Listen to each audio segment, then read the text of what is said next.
What's up, guys? Welcome back to Viewer Castles. Today we're going to start off with SirGankAlot. Castle level's 18.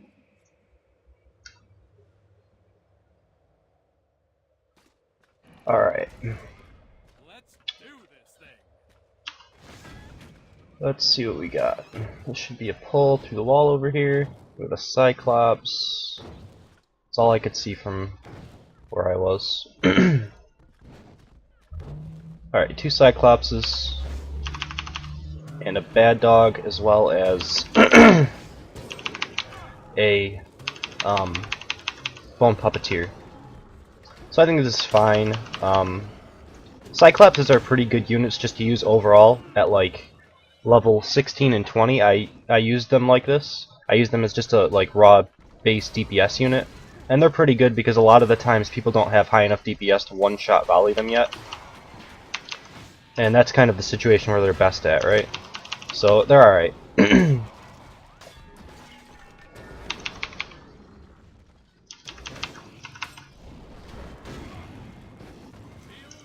Alright. The Pete Poundmore, unfortunately I don't really like him on charge, specifically. I prefer to have Cyclopses on charge and Pete Poundmores on one of the other two specializations. Obviously, you can leave the Cyclopses on the one that you have, but if you want the utility from charge, I would prefer you to have it on Cyclopses because the damage scales better on Pete Poundmores, right? That's really the only real reason. Like, if you're going for charge Cyclopses, it's not really because you want the damage from the charge, it's because you want the utility and the stun attached to the charge. So there's no reason to use a 16-point mob to get the same effect that you would get out of a 6-point mob. So personally, I like to switch over the Pete Poundmores to either the 3-punch combo or the, double fist slam thing, rather than charging.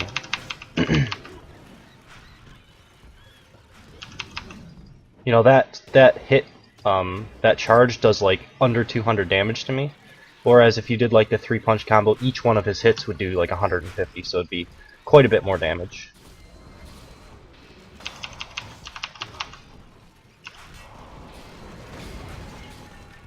Alright, so this is a pretty good group. It's damaging me quite a bit. I'm gonna see if I can get through it without using a potion, but let's see.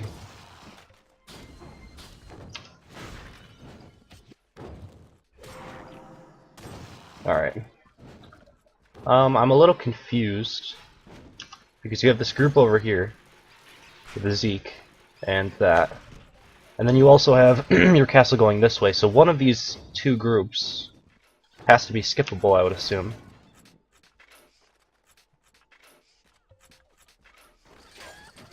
Alright, this could hurt. This could kill me, actually. I'm gonna use a potion here, because I pulled two groups. I kind of did it intentionally. I wanted to see how they work together, and they're actually pretty good. I like the Scorpio knockback with the archers. If somebody pulls both of these groups, it should be pretty good. The only thing is,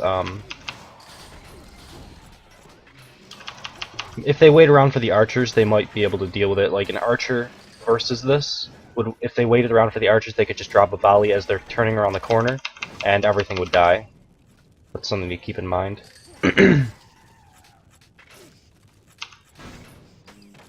Alright. Yeah, your archers get pulled around this corner as they're like rounding this corner. An archer could just drop a volley in this zone here, and it would kill all of the archers. It might pull the Scorpio as well, but the archers would die, so it wouldn't really matter.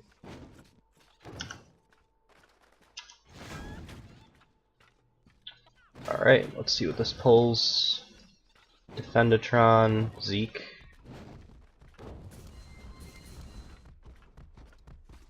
I'm a little confused. I must have pulled two groups without realizing it. I guess maybe you had one chicken as one group and the other chicken as the other one. Normally people connect them, but I guess you didn't do that, so that's why I'm a little confused. It's actually going to kill me, possibly. I might be able to survive, though. Yeah, I'll be okay. At least for now. I haven't really killed anything because there's a healer somewhere in here that I need to take care of. Alright, the Zeke is also... the Defendatron delinked from him because I ran so far away.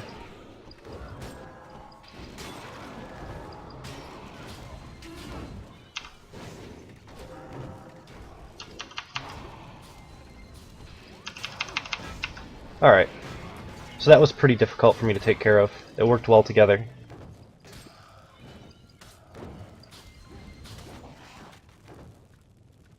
But yeah, that's what I'm guessing you did. You had this chicken linked to this group, and this chicken linked to this group. The only problem with that is if I choose one of them I'll be able to either skip. Most likely I'd be able to skip it, to be honest. One of them, if I choose the right one, I'd be able to skip it.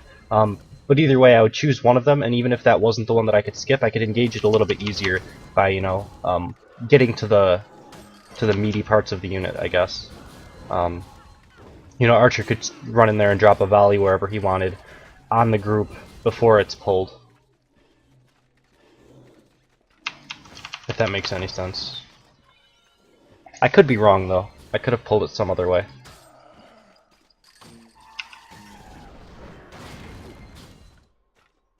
Alright.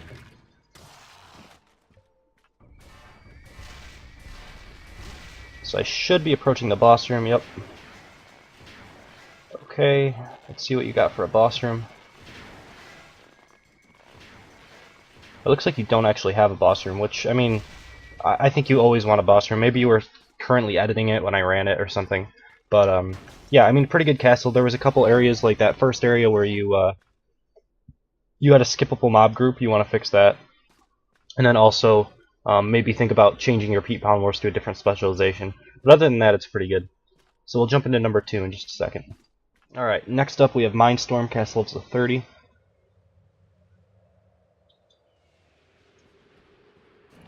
So let's see what he's got. Personally, I think you should rush to level 32. You might get more attacks at level 30, though, I don't really know. But, I mean, you can get attacks pretty easily if you just do competitions. Like, if you just take part in some of the competitions that go on over the weekends, you can get, you know... I mean, I have 25 replays or something coming, which is pretty nice. Alright, so I mean, you can actually damage these guys if they get stunned. Their shields will go down, or if you get far enough away from them. There's two ways to engage them, kind of, without actually getting close to them. But Smelly Warriors aren't a big deal. It's mainly for Jimbos. Okay.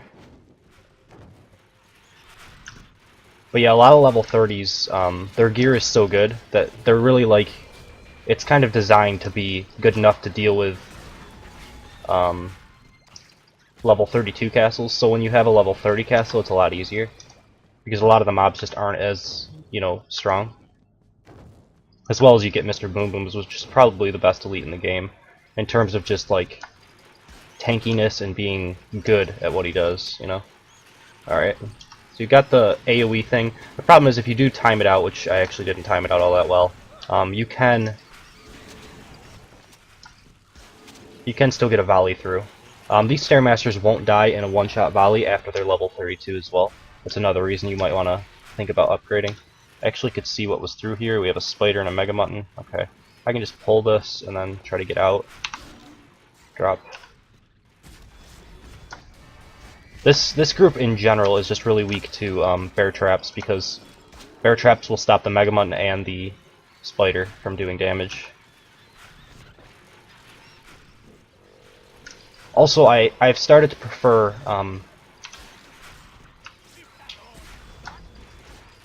what was I gonna say? I've started to prefer not bear traps. I've started to prefer spike traps instead of mouse wheel traps because mouse wheel traps, they do like less than 100 damage and they knock you back, and the knockback really doesn't set you up for anything that great. There are specific circumstances where if like I damaged that that Mega Mutton, he might have charged over me, but that's at the same time he could have been, you know, mid-charge and I could have just dodged out of the way. This is good though. I like the spider kind of coming from a flank.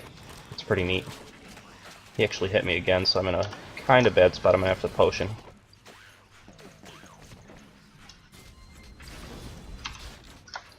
Alright. That was a cool little group you had there. And I think your castle goes this way, so I'm just gonna wait. Get over it without taking damage. But yeah, a lot of the time I feel like spike traps just have more utility. Like there's rooms like this where you can't fit a spike trap in the middle of this, and a lot of times I would like use a ballista trap. Sorry, I was timing that out in my head. so I could headshot the Zeke and not have to worry about the Defendatron. But I would use like a ballista instead of mouse wheel traps and stuff, because I really go for sustained damage. I don't really think the mouse wheel traps add all that much. They're not really even that annoying to get through. I guess if you have to get back in it like a really fast, like if I had, I don't know, Stairmaster Cyclops coming down towards me and I had to get through really quickly, there's a possibility. But I think that if I use Vault, I'm pretty sure that no matter what, I have immunity to stun. As you can see, I'm kind of leaping right through the wheels as they're coming through, and I don't take any stun whatsoever. Whereas if you do it with a spike trap, you still take damage. So, I don't know. It's just something to think about. There's a lot of weird stun immunity things that have been kind of stealth implemented. Alright, let's see if I can pull this.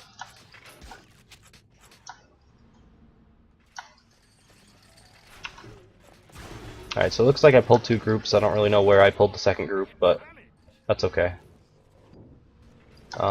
This is a little bit annoying, only because I don't want to get pulled onto this and take spike trap damage. In that way it combos pretty well with you. For you, I should say. See if I can get a headshot. Alright. Stun him, drop a volley, and he should die. Alright, I took a tick of spike trap damage there. I could have waited around for it, but there's no need. But if I was playing seriously and I really needed to get through the castle without, you know, wasting any potions or something, I would probably wait around and not take spike trap damage. Just because the timer allows it at the moment, especially if they don't have Mr. Boom Booms. I think I might have just pulled 3 groups. Let's see what I can do. So you have... I do like how the groups combo together, and I like the Defendatron in this circumstance because it kind of negates volley really, really well. Whereas in other circumstances when I'm engaging only one group, I would almost always prefer a bodyguarded Defendatron because I think it's just better. Because you can time it out if you're good at doing that. Alright, so this is a pretty good room. I think the first group was your Explodifiers, if I'm correct. And then you had a couple Stairmasters coming around with the second group. And then the third group here, you had a Spider and some Cyclopses, and maybe a Hungerbot. So basically your utility was in this group, which kind of helped combo with the Stairmasters. I might be a little bit wrong, you might have had like one of the Stairmasters up here and one of the utilities in the second group, which I think would be the proper response. I would probably say that the best thing you could have is the Explodifiers first, a couple of the Stairmasters and maybe the Hungerbot, and then the rest of it, you know, as the front group. Maybe the Dampener as well in the second one, I don't know. Something like that though. So that if someone waits around for that second group to walk all the way, at least it has some utility to help the Stairmasters. They don't really need much help, but it can always be nice, you know. Alright, so I can kill that guy. Well, I almost killed that guy without having his shield up, but missed it on the last second, so never mind.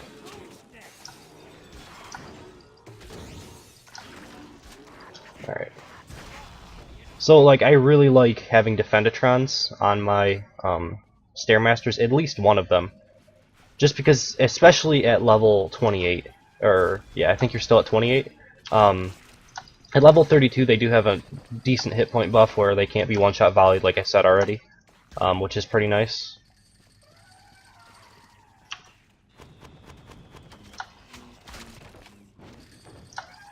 But yeah, they are pretty squishy overall, so you have to be careful of that. Like, you want to keep them alive for as long as possible. It's almost better to have less high numbers of those Stairmasters and more of just keeping them alive because they have such good sustain. It's hard to dodge their stuff, especially in small quarters where you don't have a lot of room to maneuver.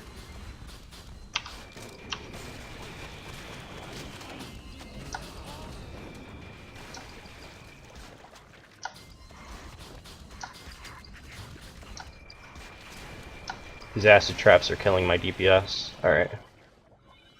So, I would normally volley this, but I know that you have a anti-volley method with this Defendatron. What I can do is I can headshot it, and then these guys will actually pull away. I can throw this down, and maybe they get stuck, and I just kind of dance around inside of the volley for a second. So I mean, the thing works to not be initiated on with a volley, and actually they're all just getting healed up. So I'm gonna have to heal. Use a potion. That puppeteer was like great for you right there, because I would have been able to kill it all pretty easily. Now I have to kind of dance around a little bit more.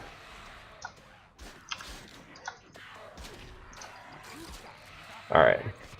But yeah, the Defendatron is good for the anti-volley initiate, but afterwards all of your mob group kind of just leaps towards the attacker, so they'll get away from the Defendatron pretty quickly. Not the biggest deal though, it's a pretty interesting boss room. I don't know how effective it would be, just because those vampires seem a little bit weak and a little too high on the point side for my liking. I think spiders are like better than them in almost every way. But yeah, pretty good castle, so we'll jump into number 3 in just a second. Alright, and lastly we have SirPickleIV 4. Castle levels in 18. Jump into it. Let's see. Alright, so this smelly archer is pretty out in the open. That's the first thing that I can notice. Like, he's gonna get picked off by any hero first if you leave him that far out in the open. I like how the spike trap combos well with the pulling Scorpio. It'll pull you on top of the spike trap, which will take extra damage. That's good. But I would prefer that the archer was like somewhere farther back, maybe near the Scorpio, but kind of turn towards the wall, and have the Scorpio turn towards where he's going to be going. So it kind of delays the archer a little bit more. So he'll round the corner back up in here, and then maybe the pull, and he'll shoot you in the face or something. This looks skippable, but I'll have to see. It might be pulled to the wall up here, so I'm going to test that. Alright, there's a puppeteer that I'm going to kill first here. Jimbos, the only problem with Jimbos at this level is they don't really have the DPS necessary to really scare somebody. Like, they do okay, I mean, as you can see. But, you know, once you get up to level 26 Jimbos, they scale insanely high, to the point where they could kill somebody. Okay, so it looks like you have this pulled up to here. So basically this Zeke, I think it was back there, is going to flank around to me, so I'm going to wait for that. Let's see here. Yep, there he is. He might actually pull away from the Defendatron, but it looks like he won't, so that's good. Alright, the only thing that I would say is that you probably, I mean, it's not the biggest deal in the world, but someone could try to single out the Zeke back there, and it would make it a little bit easier for them to deal with, but not immensely, because you do have a Defendatron with it, so not a big deal. No support for the Defendatron like a Bad Dog or a healer or anything, but that's okay.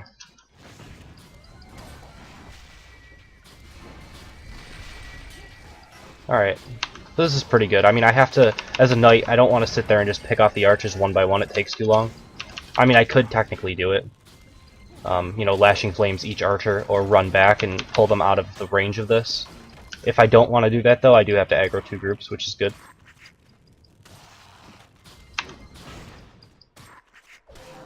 Okay.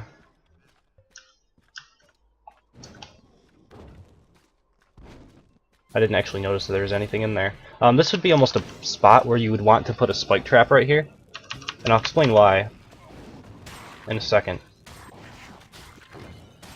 So especially as an archer, but like even as a knight and stuff, if you have a spike trap right here, it denies a lot of vision up into this point. And if you're an archer, you're gonna vault, or if you're a mage, you're gonna like do that whatever floaty thing, I don't know what the ability's called, and you're gonna like kind of go over to this area past the spike trap so you don't take damage. The Cyclops will come down and stun you right here, and all of the archers will get shots on you. It's a lot easier to kind of force that Cyclops to hit when you have a spike trap there, because it puts people in a spot where they want to get over the spike trap really quickly, and they're not paying as much attention to whatever's in the room.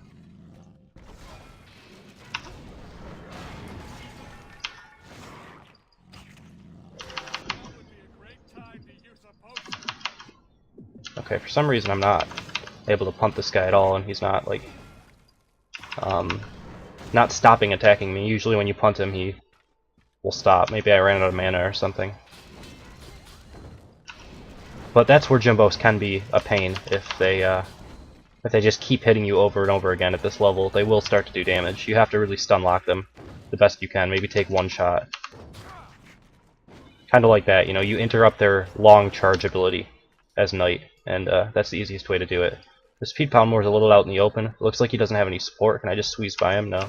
Okay, he does have support. He's just a little bit out in the open. I would like you to have like a snotter or something spotting for him down in this area so that an archer can't just come up and headshot him. Or else he can chunk him down to like half-life with one shot. As like the opening attack. Alright, this can be annoying for a knight to deal with.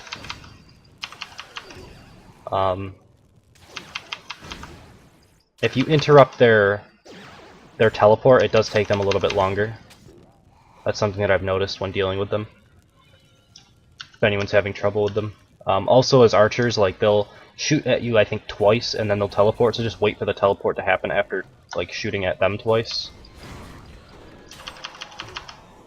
Alright, so we have a Dr. Skull and a Zeke. So basically it's kind of a boss room I used to use, except for I used to have a Pete Poundmore near here. Instead you have a Zeke and a Smelly Archer.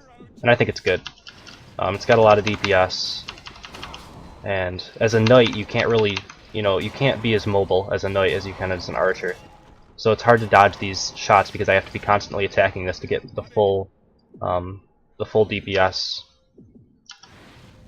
out of my weapon, basically. Whereas an archer, if you have a slow attack speed bow, you can kind of just be stutter stepping, so you'll kind of dodge the Zeke shots more often than not. But yeah, it's a pretty good boss room. Pretty good castle overall. Yeah, I don't think there was really all that much. I said, a couple different trap placements like the spike trap where I mentioned and stuff like that. There's some things that you could try out with that. And maybe if the Zeke is getting singled out too many times, that one that's getting pulled through the wall that I was mentioning before, you could try, switching that up somewhere else in your castle. But, that is number 3, so we're going to end the video here. If you guys enjoy what I do, please subscribe. It helps out. If you guys want to be a part of your castles, you can email me at Frenzy Castle Runs. Still backed up, I'm getting through them slowly, but every time that there's an open house, if I'm not, super adamant about staying caught up, I usually get backed up, and it takes me a couple weeks to, unbury myself. So, yeah, that's pretty much it. Thank you guys for watching. I hope you enjoyed it, and I will see you next time.